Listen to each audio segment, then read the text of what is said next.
Okay. I think I got this going. Hello, everyone. This is Dwight Woods, the Jeet Kune rebel. I have to remember to do something. I had a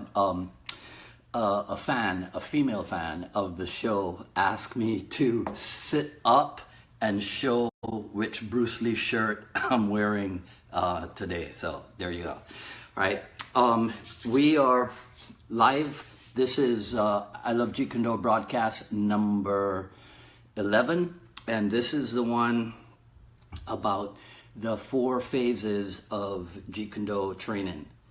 So we're going to talk about that. We're going to talk about a Jeet Kune thing that I hate, a Jeet Kune thing that I love, and we'll look at another page of from the Tao of Jeet Kune. So if you work on a, what do you call it, a Windows laptop or desktop, invariably at some point you have come across a reboot that requires a thing called computer disk check, right? And so I remember this was a while ago, because I don't have a Mac. I'm not one of those fortunate people like my good friend Carlos, right? This machine, I had to reboot or reset or what have you. And so I'm watching the machine do its thing, right? And you know, my mind's always clicking over for stuff and relating this to that and what have you. So here's what I noticed. Phase 1 was pretty quick. Phase 2 took a little bit longer. Phase 3 was quick also. And then phase 4 took quite some time, right? So all this made perfect sense to me, right? And in ways that probably in the next 20 minutes or so, by the time we're done with this broadcast, will make sense to you also. And you won't think I'm as crazy as I know some of you do think. So in JKD training, let me break it to you this way. So phase 1 training, what we call, and when I say we, I'm talking about here in Miami at my school at Unified Martial Art, right? So phase 1 for us is what we call the coordination level. And a student, just like the laptop or the desktop in Windows, a student can quickly feel the effects of his or her training in phase 1. In phase 2, which is the combat drills, the student's development can take longer because now there's this plethora of drills that you work with. In phase 3, what we call flow drills, there's still a lot of material, but so much of it is based on speed, let's say, right? I mean, a lot of it is more than speed, but a lot of it is based on speed. And then phase 4, which is freelance drills, well, that's where you can spend a whole lot of time. Truth is, you could spend a whole lot of time in any of these phases, right? But I'll as we continue, I'll go ahead and break it down for you. I remember when I started with Sifu Dan, I wasn't at all interested in things like belts and ranking and all that. I mean, I was pretty much aware that there was no belt system, so to speak, in JKD, and I wasn't really that concerned. As a matter of fact, we have a joke about this. I think in all my years of martial art training, I've been promoted like with a belt, like awarded a color of anything. I think I got to yellow belt in Wushu Quan, or maybe even not. Maybe I got to ungraded white in Wushu Quan. And then I think I got white glove under Salem Asli in Boxe Française Savat. So that's pretty much it as far as ranking, right? Which reminds me of something else that I have to tell you about later on that happened to me. Okay, so so I'm talking about Sifu Dan, right? So those of you who have done your homework, you would probably recall that in the early days of JKD at the Kali Academy in Torrance, that there were the phase classes, and then there was the separate Jeet Kune class that you had to be voted into, right? So somewhere in my paperwork, I have Again, those who have done your homework will recall that in 1984, after about 10 years of operation, the Kali Academy kind of folded and was folded into what became the IMB Academy. And so I used to spend sometimes a Tuesday morning or a Thursday morning traveling, you know, I would traveling out to LA, and I would spend time with Sifu Inasano, with Simo Paula Inasano, and sometimes people like Bert Richardson or Salem Asli even, right? They would be at the IMB training in Sifu Dan's morning class over there. And so I think that's where I picked up you know, some IMB paperwork, and part of that paperwork was a breakdown of the phase training. And but like so much of my stuff, that original publication is somewhere in storage. But I did find something in my store of notes, and I'm going to read it to you. Actually, today I'm going to read a couple things with you, right, which is good practice for me, right? So let's see here. Okay, so here's what it says, and this is something from. Well, I mean, you know, regrettably, Sifu Bustillo, Richard Bustillo, has passed away, but this is something from one of the IMB websites. So it says that Jeet Kune 1 serves as a basic level introductory class, allowing students to experience proper warm-ups, stretching and conditioning exercises before engaging in the various ranges and styles of our martial arts curriculum. Instruction shall emphasize such elements as proper body mechanics, balance, reactionary skills, etc. Physical contact will be limited to resistance training on equipment, such as focus gloves, Muay Thai striking pads, kicking shields, speed bag, heavy bag, and rattan sticks. No physical contact sparring is allowed without instructor approval and supervision. In Jeet Kune 2, the advanced class is contingent upon satisfactory completion of individual testing. Scheduled quarterly testing is encouraged after completing the basic 6-month probation period. The Phase 2 class includes training with the Mukjong wooden dummy, counter for counter drills, and controlled contact sparring within the 3 ranges of martial arts at the discretion of the instructor, right? So that was something those were notes that I had made at some point, and so I had access to them. Then the thing that I definitely had direct access to is the phase breakdown from, look at this thing, it's fallen apart. Actually, to be honest, it has fallen apart. All right. So this is the Junfan Jeet Kune Do textbook. So in here, here's what it says, and I'm reading again directly, right? So those of you who have this, you can verify, you know, go take a look at it when we're done. Phase 1 consists of general conditioning, cardiovascular training, muscle strength training, combined with improving the functional level of individual performance factors, basic weapon development, footwork and mobility, etc. This phase is of paramount importance as it sets the base for all future work, both general and specific. Inadequate preparation at this stage is a prescription for future problems, right? That's pretty cool. All right. Phase 2 involves transforming the performance factors which have been developed in the previous phase into new, higher, and more complex standards for performance. Combative attitude and technical problems are stressed while maintaining the level of physical condition achieved in the prior phase, right? So you can see how everything is progressive, one after the other, right?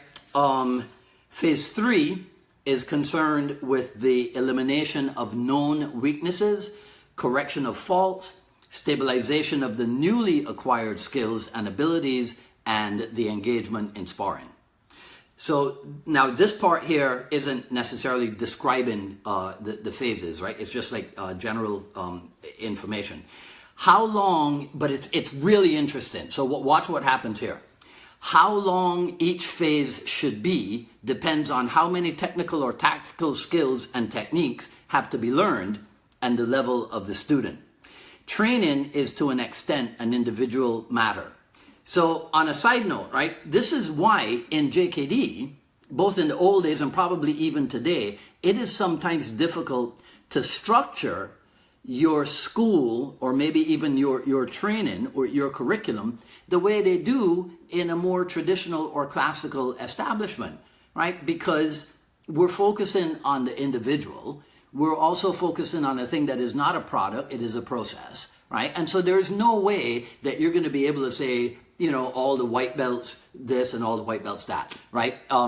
My good friend and well, Daniel's kind of my student because he's Wayne's student, but Daniel is an instructor in his own right. He runs his own place in Barbados. Daniel's watching, so he'll know what I'm talking about. In the Shotokan that I spent some time with down in Barbados, I got myself.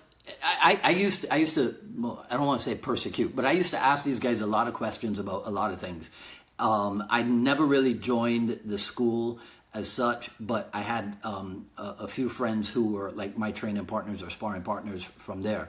But I guarantee you, the white belt stuff was fixed. This is what all the white belts had to do, and this is what they had to learn in order to go from white belt to yellow belt. So it wasn't necessarily that you were catering to the individual. It wasn't that you were trying to shape the art to suit the person, right? What you were doing is shaping the person to suit the art, because everybody had to look the same way. Everybody had to look like they were doing this thing called Shotokan. And if you know me, this is not a knock on Shotokan. I guarantee you there are probably more people studying Shotokan around the world than they are studying Jeet Kune. So they got to be doing something right at some point and on some level, right? Anyhow, performance, let's get back to reading. Performance is the sum of numerous factors which can vary from individual to individual, even if ultimately the same results are achieved. A martial artist deficient in power, listen to this, a martial artist deficient in power may compensate for it by superior technique. Inferior technique may be compensated for by aggressiveness. So when I was making my notes and preparing for this broadcast, that part about inferior technique it kind of resonated, because in the JKD clan, we have some people whose technical ability is not yet at the level where they should really be in charge of a group carrying the title of instructor or such, right? I'm not saying that people shouldn't be able to do their thing. Of course, you got to be able to do your thing. It's just that if we are going to compete, for lack of a different expression, if we are going to compete with other martial art methods that are out there, then you want your representatives to be people who actually know what they're doing, right? So this thing about inferior technique being compensated for by aggressiveness, I can remember seeing that for myself within the JKD clan. And so there were people who were allowed to start teaching and maybe even conducting seminars, and it wasn't that their ability to do such was at that higher level, at like the requisite level, but they were definitely aggressive, right? And so to a certain degree, a certain amount of aggressiveness or a certain amount of assertiveness to push things forward might be welcome, right? Anyhow,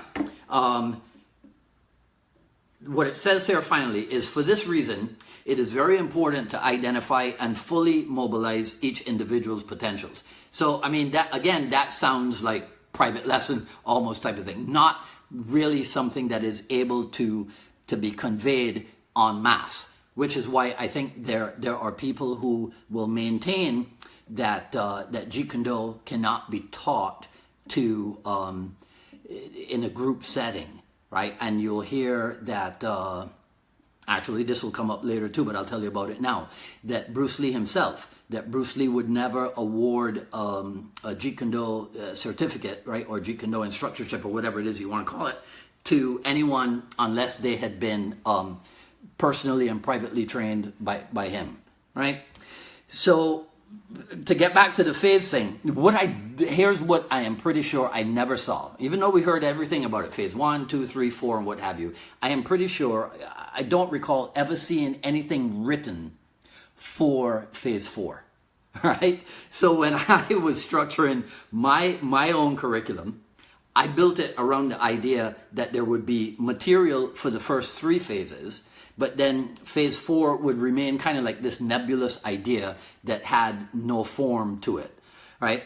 So for me, phase 1 became all about building up your coordination. So that's what phase 1 is for us, coordination level. Because without coordination, what are you going to do? You can't do anything if you lack coordination. So phase 1 was coordination. Phase 2 then was conversion of the coordination drills into combat drills, right? Phase 3 was a blend of 1 and 2 into flow drills, like I mentioned before.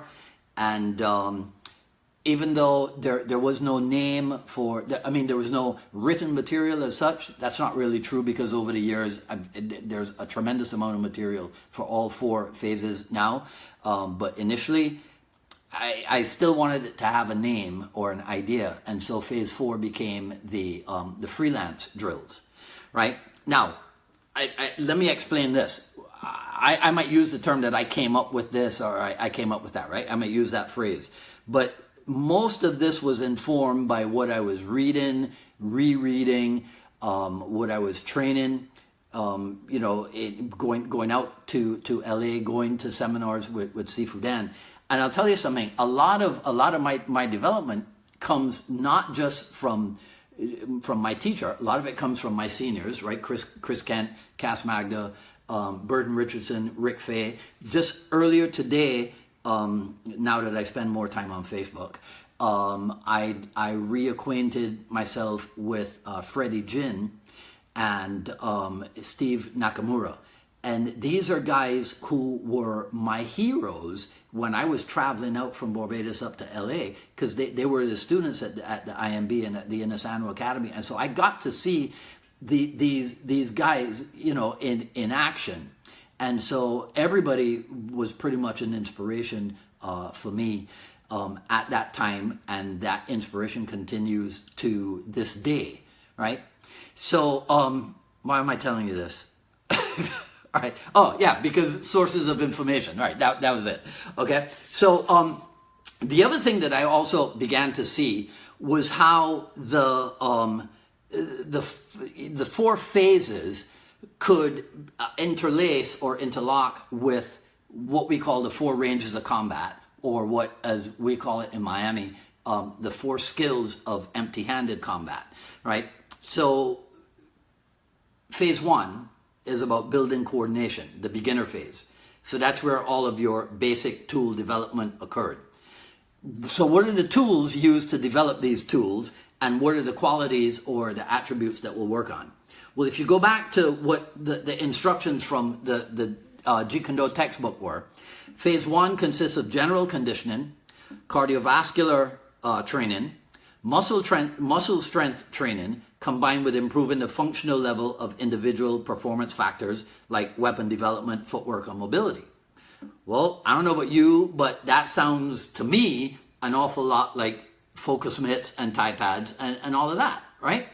So that's where, for me, again, the idea of focusing first on kicking and punching came into being.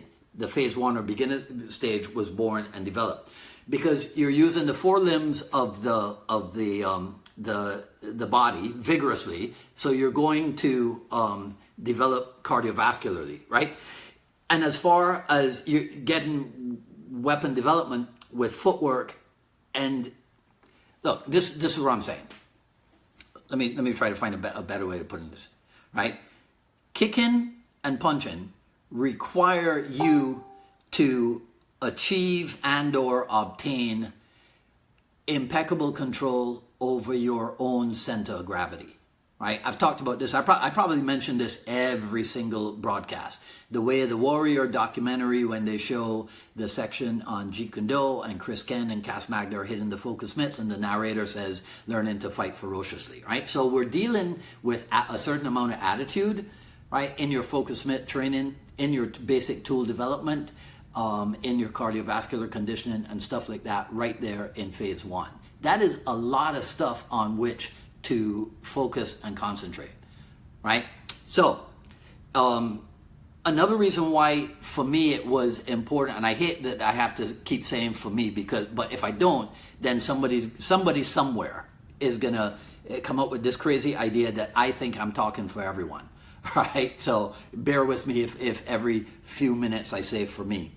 But the idea was, this is how it used to be in the old days. If you ask somebody what's a kick, they'll tell you that's when you use the leg. What's a punch? That's when you use the arm. You ask them what's trapping, and very few people would know what that was. Then you ask them what's grappling. Now, things have changed over the decades because this past Monday, so I'm teaching my fitness kickboxing class at the Pilates studio. And there's a new student there, and she and I were talking before class about her background and what have you. And when I talked about grappling, she knew what that was. Why? Because of the popularity of UFC and MMA and what have you. But still, a lot of people don't know what trapping is, and but everybody still knows kicking and punching, right? So,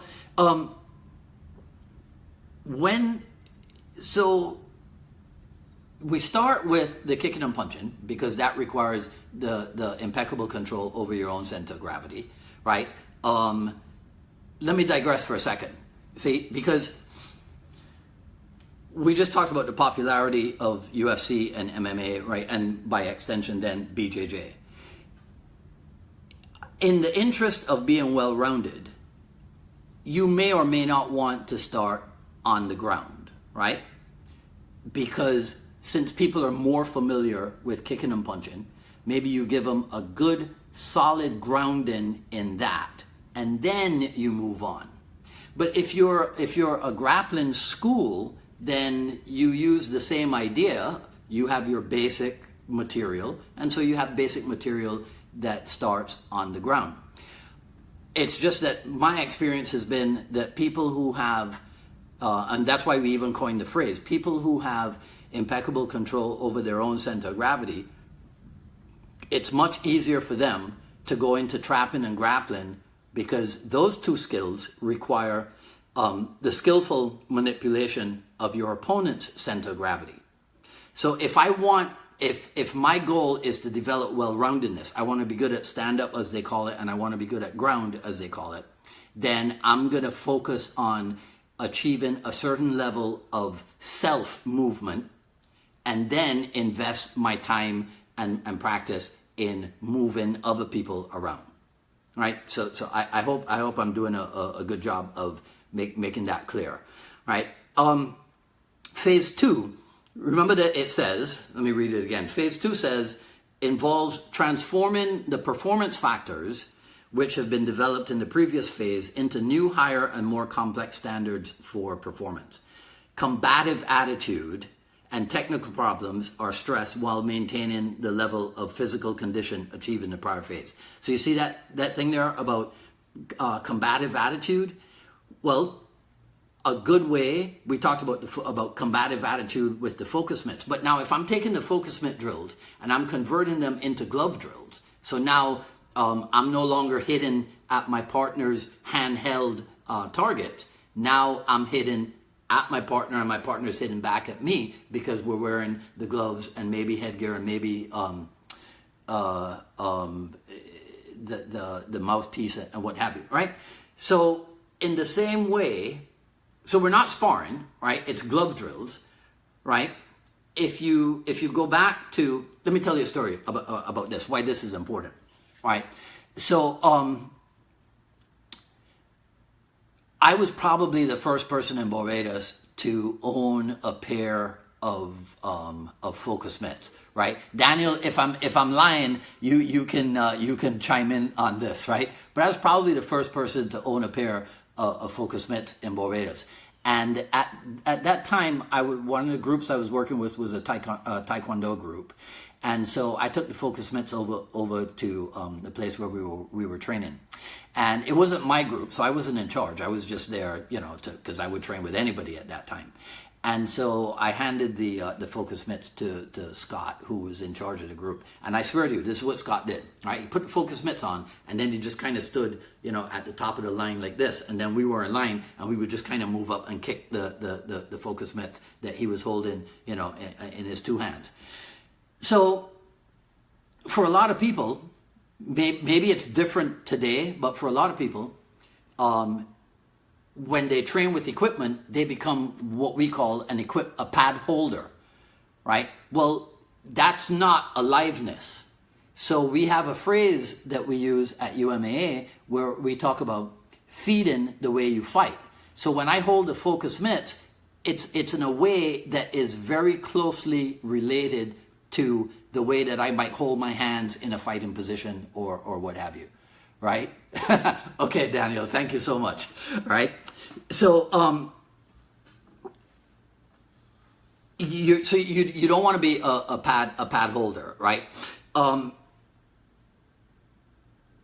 lost my place here, so give me a second, right? So now with the boxing gloves and the shin gear, we can do offense and defense drills on each other. But now we got to make sure that we exercise control, because you don't want to mess your training partners up, right? So here's where an idea, right, of cross training in maybe Muay Thai or boxe française, right? I'm thinking of boxe française because Salem Astley is going to be in Coral Springs on Saturday, and a bunch of us are hoping to go up and work with him up there.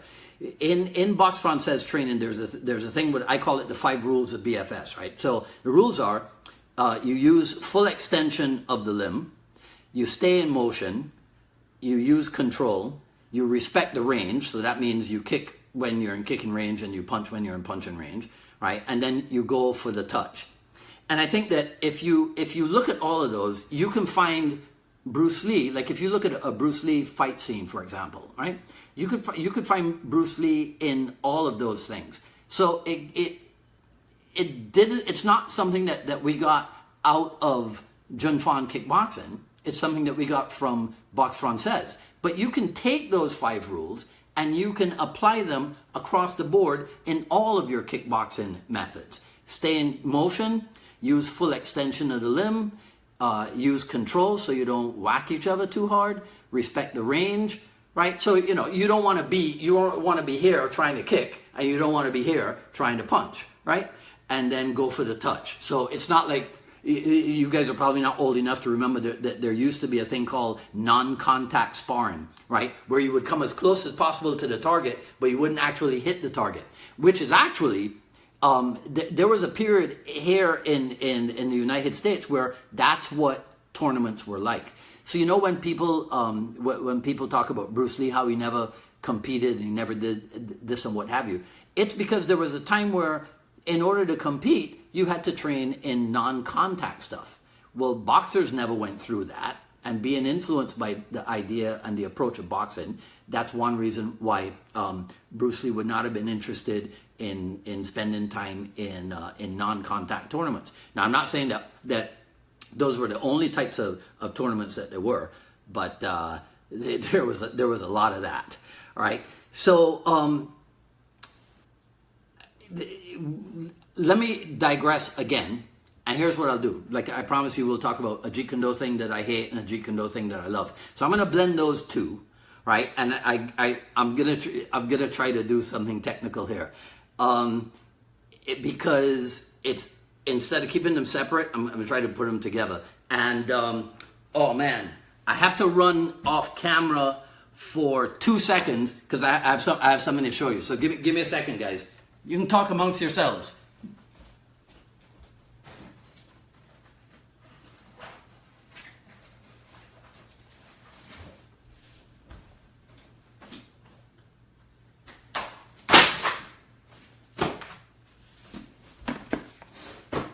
I'm okay. I'm not dead, right? So I gotta show you something. So these are two of my two newest books, right? So So Much Things to Say by Roger Steffens, the oral history of Bob Marley, and then this is the other one, the Bruce Lee, Steve Kettridge Authorized Visual History, right? So these are the two new books. What's kind of funny about that is that they remind me of these two. I don't know if you guys remember a few years ago when Newsweek put out the Bruce Lee and the Bob Marley special editions, right? So it's happening again. But I'm gonna play you two Bob Marley clips here for a second, right? Let me see if I can pull them up. I hope I don't mess this up, and that my volume is high enough for you guys to hear it. So give me a second here. All right, let's go. People fight me and they more better for me, because when I'm fighting me, you can't just meditate of what they're fighting me for and make a song of it. Or you think you right, I'll shot the sheriff and all them things. Just the fight when I get in my own group, you have to shoot all the sheriff. Okay, so people fight me and they more better for me, because when I'm fighting me, you can't just Some people will understand what Bob Marley is saying, and some will not. But I'll translate for you. All right. So here's the second one. It's kind of similar. I don't love is the people who fight against me. I don't love them, but I enjoy them because I can sit down and think of them and write music about them. Okay. So what Bob is saying there is that his critics, he actually relishes the fact that he has critics because he can use what they say. In his words, what he says is that he can sit down and meditate on them and write a song about what it is that they have said to him. So I have a similar practice. There are people, and many of you guys know this, there are people on the I Love Jeet Kune page who I think their whole purpose in being members of the group, right, is so that they have something or someone to criticize, right? So here, I'll tell you what, so this is what it reminded me of, right? So when people criticize me, it gives me incentive and ideas to work harder at being better at delivering the Jeet Kune message that we work on here at I Love Jeet Kune. It's kind of like when a student doesn't get what you're teaching, right? Dan Inosanto always said, if a student doesn't understand what you're teaching, it's your fault as the instructor. It's not the student's fault, right? So that kind of goes back to what we were talking about, shaping the art to suit the student, as opposed to shaping the student to suit the art, right? So I had somebody say to me, oh, you're not actual Jeet Kune, you're Jeet Kune concepts, right? That's one thing. Then there were a couple people whose opinion is that you cannot learn Jeet Kune from books or video. Well, I have never come across anybody who said that the only way or the best way to learn Jeet Kune, to practice or train in Jeet Kune, is from video or book. However, if you're going to tell me that I can't learn anything from this book, or if I get Chris Kent or Tim Tackett's videos, that I can't learn anything from them. Now, I'm not saying that it shouldn't be coupled with some in-person live training, right? Don't get me wrong. The combination of those different modalities obviously is the best thing. But to declare that it's impossible to learn from video or book is kind of ridiculous, because I think everybody, when they go to school, I think you have to read books as part of your studying. And then you take your exams and you get your degree and what have you, right? And I think when people are going to school, they probably learn from video also. So it's kind of ridiculous to say that that cannot be applied to martial art or especially to JKD, when there's still parts of the world where people do not have access to a live Jeet Kune instructor. Right? And then the other one was, and this is one that you're always going to get, right? Actually, I feel kind of honored because people are saying the same thing about me that has been said about Dan Inosanto, which is you're trying to make money off of Bruce Lee. So I'm going to tell you a story about Dan Inosanto. If I remember correctly, it was in Chicago, and he had just spent like an hour, let's say, doing a Filipino Kali demonstration. And then he asked the audience members if anybody had any questions. And somebody raises their hand and says, well, aren't you just riding on Bruce Lee's coattails? And as I remember it, as I recall, he thought, or he said to himself, if I can spend an hour demonstrating Filipino Kali and then have somebody accuse me of trying to make money off of Bruce Lee, then I'm not gonna, be talking about this Jeet Kune Do thing, right? This is how I recall it. I could be dead wrong, right? But it makes sense to me why he would seem publicly to have moved away from the. Plus, there's also the thing about not commercializing Jeet Kune Do. So the other thing that came up is somebody was of the opinion that we talked about it at the beginning of the broadcast. Only Bruce Lee could award a certificate in Jeet Kune Do, and you had to be personally and privately trained with him.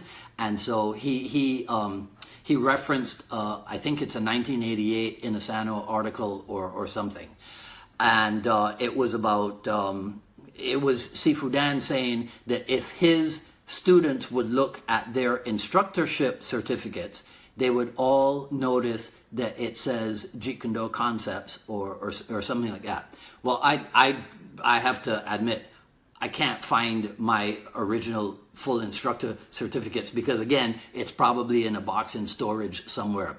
But I'm pretty sure that that the JKD certificate says, certified in Junfan Kickboxing, Junfan Kung Fu in pursuit of the Jeet Kune Do philosophy.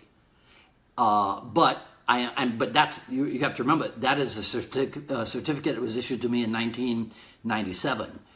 I'm pretty sure that the current certificates say Li Junfan Kung Fu and Jeet Kune Do. So to the individual who was inquiring as to what Inasano certifies people in now, I believe that's your answer. He certifies people in Li Junfan Kung Fu and Jeet Kune Do. Right? Not Jeet Kune Do separately, not Li Junfan Kung Fu, because there is no separation. If you understand, just like we're talking about phases and of training. When people talk, here's another thing that happened. Somebody mentioned to me the expression that was used was refined Jeet Kune Do, like the Ted Wong approach of refined Jeet Kune Do. And I've said this before. I love Terry Tom's, I love both her books, but the second book, do this experiment yourself. If you take a look at what is taught, what is presented in Jeet Kune Do, the Arsenal of Self-Expression, most of it is kicking and punching stuff. That is Junfan kickboxing. Now, remember what we talked about in phase 3. Let me find it and read it to you again so that you'll understand something. So phase 3, gosh, I hope I can find it, right? Okay, phase 3 is concerned with the elimination of known weaknesses, correction of faults, stabilization of the newly acquired skills and abilities, and the engagement in sparring. You see? So, if you seek to refine your kicking, punching, and trapping skills, you know what, let's just leave it at kicking and punching. If you seek to refine your Junfan kickboxing skills, that's it. That's what you're doing. So what people call refined Jeet Kune Do, original Jeet Kune Do, stand-up Jeet Kune Do, I mean, these are all phrases that I've come across, right? Latter stage Jeet Kune Do. And when it centers around the striking, the kicking and the punching, in my opinion, that's what they're doing. They are refining and they are fine-tuning and bringing to an extremely high level their Junfan kickboxing skills. That's original Jeet Kune Do. So since kicking, punching, trapping, grappling, and then the training in weaponry, and then the cross training, let's say, in different arts, is part of the Jeet Kune Do concept, then we're also training in original Jeet Kune Do, or refined Jeet Kune Do, or latter stage Jeet Kune Do, because phase 3, the refinement stage, is part of what you do in Jeet Kune Do concepts also. And sometimes I think that might be an idea which is lost on people. They think that, well, if you're busy doing Muay Thai, if you're busy doing Penjak Silat, if you're busy doing combat submission wrestling, if you're busy doing Brazilian Jiu-Jitsu, somehow you don't have time to focus on your Bruce Lee skills. No. That's an expression I just made up. The Bruce Lee skills thing, that's what directs and dictates how you train in Filipino martial art. So, for example, anybody who has spent even a little bit of time with me knows one reason why we train double stick is because double stick can get your hands to be really fast. So, if speed is an important attribute to develop, and if double stick can make your hands really fast, well, then you put the sticks down, and what do you have? You have two really fast hands. And what is the idea, a basic idea or a basic theme in phase 1 training? Develop a swift kick and a couple of fast hands. Learn to fight ferociously. So, like I said, I'm pretty sure I said this last week, the Filipino Kali then becomes a Jeet Kune training method because we're seeking to develop the attributes, right? So that thing, let's see, that might be everything that I have for you guys and gals today. Let me just make sure. I'm gonna go back to my notes. I'm getting better with the notes and stuff. All right.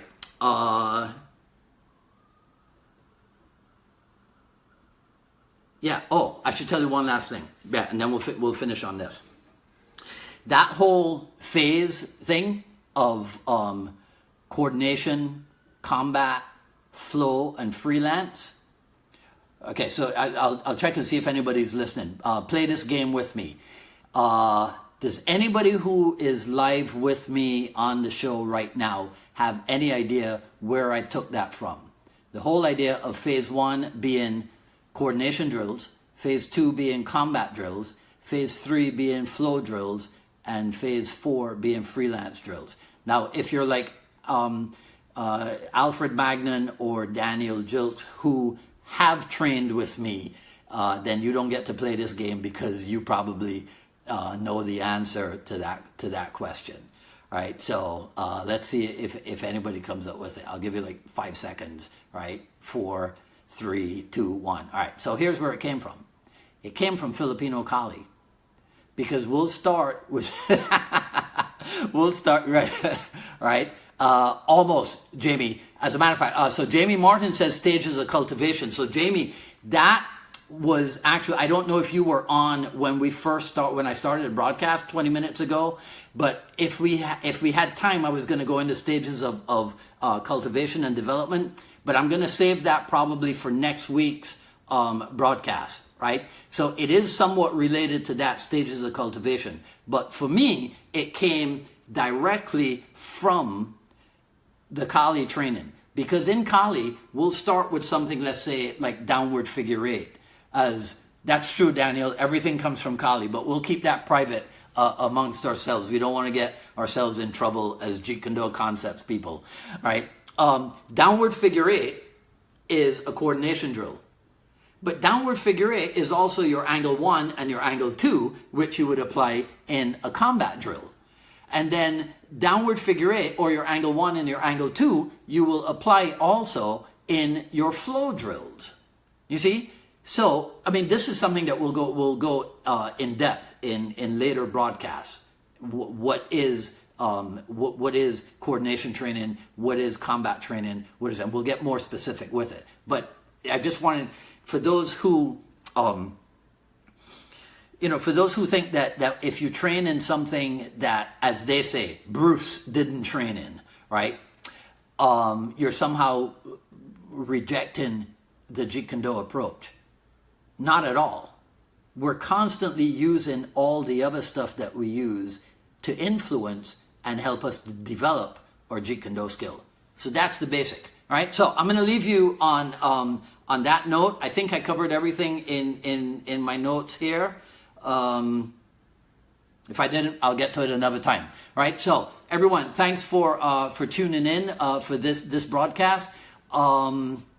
Please send me your, in the comment section. I'll go through them again. I didn't have time. I forgot to say hello to everybody as they came on, but I really enjoy being able to do this for you guys. I love it when as many of you as possible can come on the live broadcast. We'll keep doing this. I promise to keep get better every week. And I'll see you next week. Same, what do they call it? Same bat channel, same bat time. All right, this is Dwight Woods, the Jeet Kune Rebel, signing off.